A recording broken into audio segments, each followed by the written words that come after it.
nanti setan itu selalu menggoda manusia. Pertama bikin mukadimah yang baik. Ini bumi diciptakan Allah, ini langit diciptakan Allah. Lalu Allah sendiri asal-usulnya gimana? Terus kata Nabi, jika kamu pada titik itu, maka hentikan. Nah, soal pertanyaan tadi Mas Lutfi, Allah itu di mana?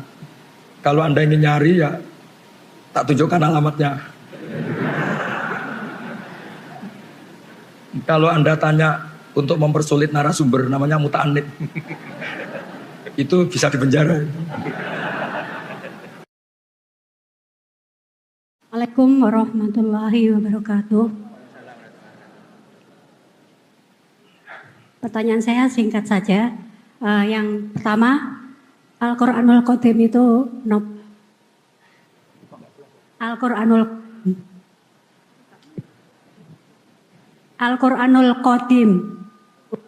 Yang kedua, selama ini kita meyakini bahwa Islam itu adalah agama yang paling sempurna dan Al-Quran itu adalah wahyu yang diberikan Allah kepada Rasul yang terakhir. Pertanyaan saya, apakah setelah Al-Quran itu Allah masih memberikan wahyunya kepada kita umat manusia ini?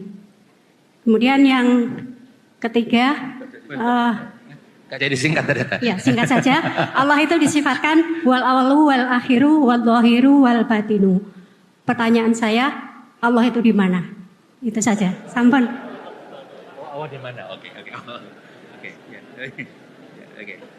Baik, ini pertanyaan kalam ini. Baik, kita catat. Kemudian yang tadi ya, yang pakai jaket warna apa itu? Krem, ya. Mau dibantu panitia?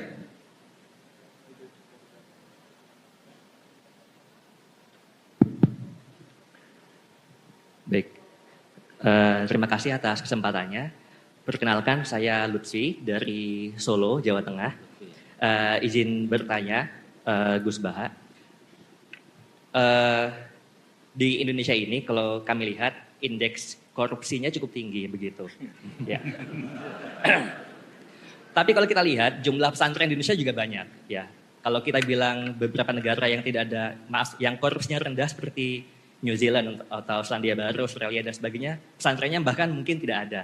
Pertanyaannya adalah, menurut panjenengan Gus Baha, bagaimana kita menyikapi dan bagaimana strategi kita sebagai umat Islam atau bahkan para kiai ulama untuk bisa meminimalisir atau bahkan mengurangi secara signifikan praktik korupsi yang ada begitu. Izin kalau saya bisa mengutip perkataan Bu Sri Mulyani, mantan Menteri Keuangan, dulu beliau pernah mengatakan, banyak orang mudah tergoda uang, meski sholat rajin, naik haji sudah, umroh sering, puasa Senin Kamis, tapi waktu lihat uang lupa semuanya, begitu. Kemudian yang kedua ini ada titipan pertanyaan, mohon izin, apakah setan itu berupa zat atau sifat? Terima kasih. Baik, terima kasih. Ini ada dua kelompok pertanyaan. Yang satu terkait dengan ilmu kalam. Al-Quran tadi Qadim, terus kemudian pertanyaan Allah ada di mana Gus, kira-kira gitu. Kemudian yang kedua tadi terkait dengan setan itu seperti apa, sifat atau zat, kira-kira sifat atau zat. Baik, kemudian yang kedua ini terkait dengan pertanyaan, kok sudah sering haji, sering umroh, pasan kemarin kok tetap korupsinya tinggi Gus, kira-kira gimana Gus? Ya. Nah, ini yang ngawur ini pertanyaannya ini. Begini, tak pikir Pak Lutfi gubernur. Begini, jadi di antara yang ditakutkan Rasulullah itu nanti, ini mbaknya siapa namanya tadi? Mbak, enggak boleh tadi. Mbak ya, enggak nyebut nama tadi. Silakan. Ya. Jadi gini, manusia itu punya jiwa ingin tahu. Ingin tahu itu bisa liar. Ada beberapa orang yang bilang, saya ini tidak akan menyembah Allah karena saya tidak tahu, tidak kenal. Macam-macam lah, jurusan filsafat itu. Jadi zaman itu Nabi sudah ngendikan nanti setan itu selalu menggoda manusia. Pertama bikin mukadimah yang baik. Ini bumi diciptakan Allah, ini langit diciptakan Allah. Lalu Allah sendiri asal-usulnya gimana? Terus kata Nabi, jika kamu pada titik itu, maka hentikan. Nah, menghentikan itu manusia itu mudah sekali. Makanya saya pernah bilang, saya mungkin saat melihat sinetron apa saja, tentang Joko Tingkir ya boleh, tentang Mak Lampir ya boleh, yang penting itu manusia lah. Itu mungkin pas dekat-dekatnya saya dengan Allah karena itu melawan diskusi dengan setan. Jadi banyak peristiwa sahabat itu tanya Allah itu di mana. Sama Nabi itu disuruh, kira-kira disuruh makan, disuruh apalah, yang penting mengalihkan diskusi itu. Nah caranya gimana? Caranya adalah kita yakin sistem tubuh kita ini profan, sistem tubuh kita ini seperti ini, punya keterbatasan. Jadi dari awal kita harus yakin sistem yang serba terbatas ini nggak mungkin bisa melihat zat yang tidak terbatas. Makanya Quran sendiri memberi penjelasan la tudrikul absar wa yudrikul absar. Nah, jadi itu termasuk yang dikhawatirkan Nabi, yang semoga bukan contohnya sekarang muncul di diskusi ini. Nah, soal kalam wa qadim itu juga sama, kasusnya sama. Dulu ada mihnah, ada tragedi sejarah terburuk. Ada seorang khalifah namanya Ma'mun memaksa orang berpikir kalau kalam wa itu tidak qadim. Alasannya dia, ini agak serius diskusi ini, tapi enggak Pak. Insya Allah ilmu saya cukup. Ini bukan karena sombong, memang cukup. Terus ditanya, dia berargumentasi, Quran itu ada tabat yada Abi Lahab. Abu Lahab itu hadis. Mendiskusikan yang hadis, pasti Qurannya juga hadis. Karena dia seorang khalifah, seorang raja memaksakan yang tidak punya pendapat yang sama di penjara. Termasuk Imam Syafi'i, Imam Ahmad. Tapi sebelum di penjara Imam Syafi'i lari ke Mesir, Imam Ahmad ketangkep, terus di penjara. Ahmad bin Hanbal. Ketika di penjara, Imam Ahmad minta diskusi terbuka, disaksikan banyak orang dengan tokoh Mu'tazilah.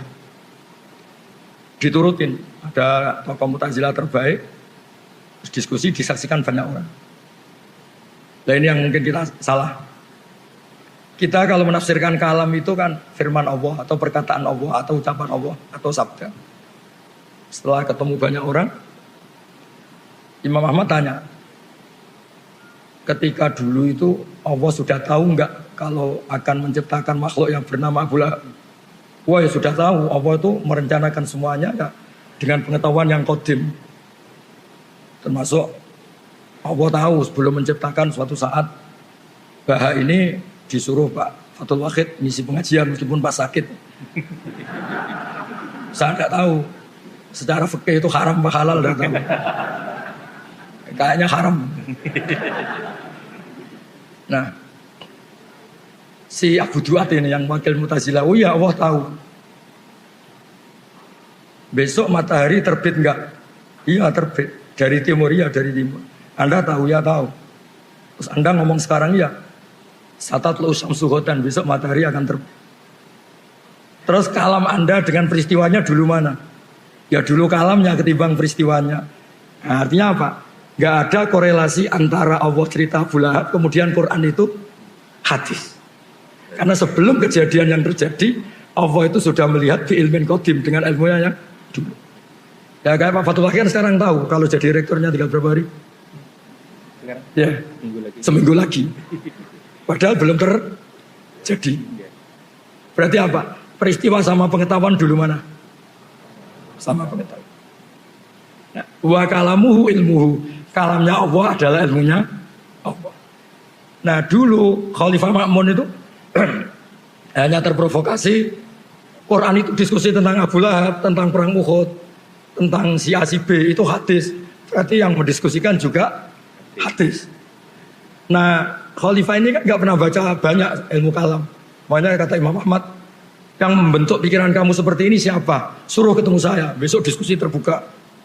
Setelah diskusi itu ya keok, si wakil dari Mu'tazilah itu keok. Karena ditanya, ketika Allah dalam azali itu sudah merencanakan apa dadakan? Ya sudah merencanakan. Allah tahu kalau mau ada makhluk namanya Abu Lahab, ya tahu. Fakalamuhu ilmuhu, ya kalamnya Allah itu ilmunya Allah. Maka kalamnya bersifat qadim. Nah, soal pertanyaan tadi Mas Lutfi, Allah itu di mana? Kalau Anda ingin nyari ya tak tunjukkan alamatnya. Kalau Anda tanya untuk mempersulit narasumber namanya muta'anid, itu bisa dipenjara. Nah begini ya, Nabi itu unik. Ada pertanyaan yang dijawab karena itu dianggap baik secara rasa. Baik secara rasa. Sehingga ada seorang perempuan tanya, ya Rasulullah, aina Allah? Allah itu di mana? Nabi tanya, dijawab fis sama. Begitu juga kebalikannya, kalau ada orang tanya, dijawab fis sama. Allah itu di langit di atas, di langit itu di atas. Ketika Nabi Mi'raj menemui Allah itu digambarkan di atas, fis sama. Itu benar secara psikologis, karena kita tidak mungkin mensifati Allah itu di bawah. Nah, tapi di atas itu menurut ukuran apa? Ukuran fisik apa non fisik? Di atas menurut fisik adalah ini bawah, sana atas.